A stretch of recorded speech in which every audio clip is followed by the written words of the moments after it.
Hey, I'm Steven, and I'm about to go see Dark Phoenix. I will catch you after the credits. She should be dead. Did you hear what the kids are calling you? Phoenix. Hello, Jean. Who are you? The better question is, who are you? Something's happening to me. When I lose control, bad things happen.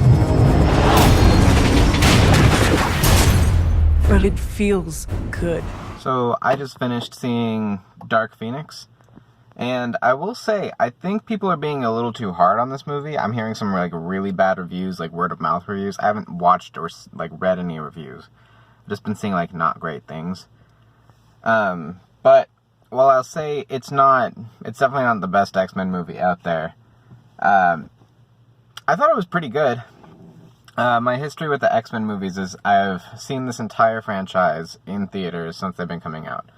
The original X-Men, the X-Men movies kind of go good, better, bad, really bad, good, pretty good, really good, pretty good, and then I'd say this is kind of on the same level as Apocalypse, another, pretty good. I enjoyed it. I enjoyed it more than I thought I would. There's some things in this movie that I don't like.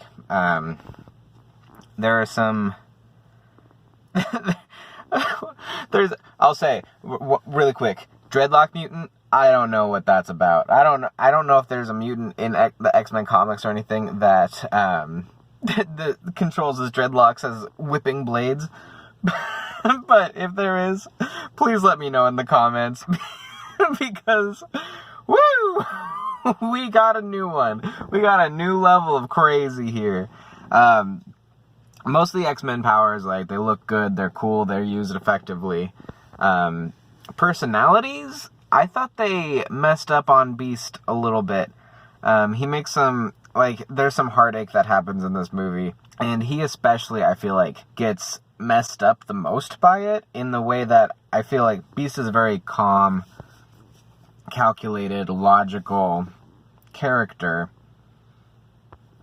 and something happens in this movie that makes him just flip, and he's willing to just kill, and that does not seem like Beast to me.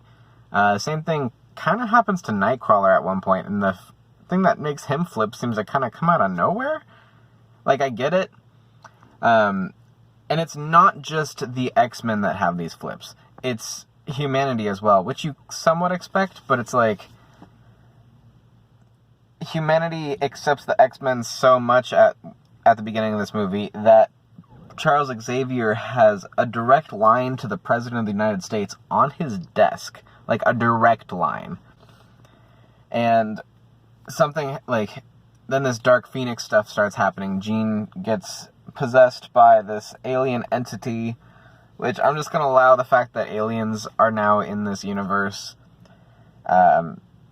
when nothing of the sort has happened in the last 18 years of this franchise. This just kind of happened. Even the original Phoenix storyline in X-Men Last Stand,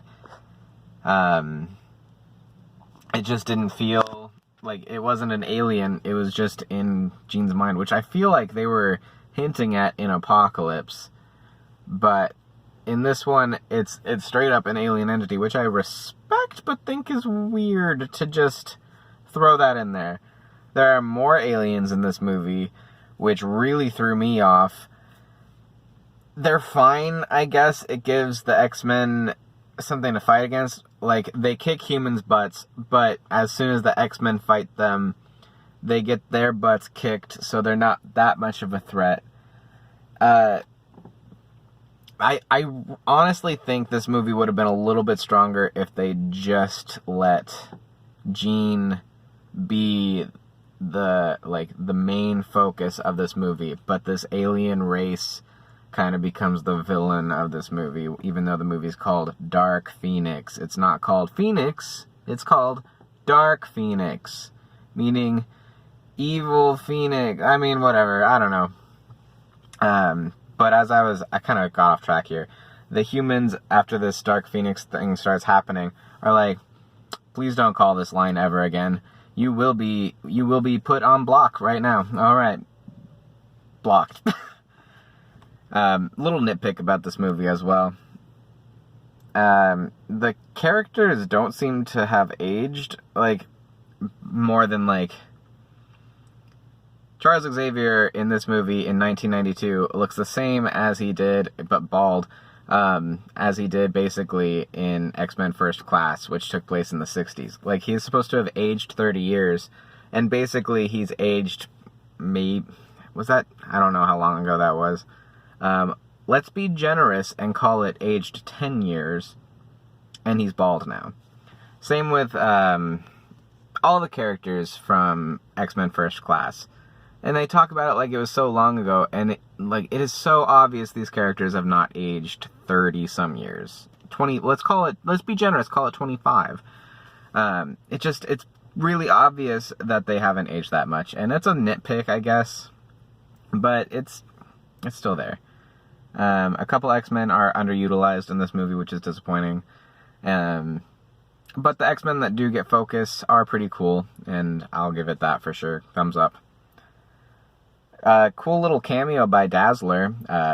Not a lot of people are going to get that one, but near the beginning, Dazzler is in it, and it's a fun little cameo. I don't really have a lot else to say. I liked the climax up until the very end, when it's just like, oh yeah, Dark Phoenix, right, okay. It ends nicely, and then there's this little glimmer of hope right at the end, which didn't need to be there. That's pretty much what I gotta say about Dark Phoenix. Overall, I did like it. I'm gonna, what am I gonna give this movie? It was not my favorite X-Men movie, but it's far from the worst. That's like X-Men Last Stand and X-Men Origins Wolverine. Way worse than this. Way worse than this. This is enjoyable. It's got fun action. I actually liked it. I'd recommend seeing it if you like the X-Men movies. Especially if your expectations are low. I think you'll be pleasantly surprised, actually. So, let me know what you thought in the comments. Let me know if you're going to go see it. What have you thought about the other X-Men movies? How does this one compare?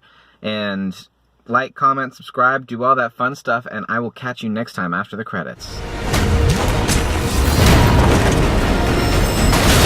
Are you threatening me? That's right.